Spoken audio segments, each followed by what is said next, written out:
अस्सलामुअलैकुम everyone. Weather forecast के साथ आपकी खिदमत में हाजिर हैं। कराची का मौसम जो कि आप देख सकते हैं, धूप निकली हुई है।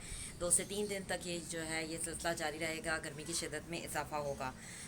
3 दिन तक जो है वो धूप रहेगी और गर्मी जो है वो काफ़ी रहेगी। और न्यू जो प्रेशर है, न्यू साइक्लोन जो है बहरा अरब में, अगर वो उसका रुख सिंध की तरफ होता है और अगर वो बनता है तो उसका नाम जो है वो जवाद रखा जाएगा। और ये जावाद नाम जो है ये सऊदी अरब ने तजवीज़ किया है। और अगर ये बनता है साइक्लोन तो इसका रुख तो सिंध की तरफ होगा। जैसे सिंध के मुख्तलिफ़ इलाकों में हमें बारिशें देखने को मिलेंगी और कराची के मुख्तलिफ़ इलाकों में हमें बारिशें देखने को मिलेंगी, जिससे तूफ़ानी सूरत हाल पैदा हो सकती है। सम टाइम सिचुएशन चेंज भी हो जाती है मौसम की। अगर ये साइक्लोन नहीं भी बनता तब भी 10 तारीख के बाद यानी 10 अक्टूबर के बाद जो है वो बारिशें हमें देखने को मिलेगी। जो ही कोई नई अपडेट होगी लम्हा बलम्हा आपको आगाह करते रहेंगे। अल्लाह हाफ़िज़।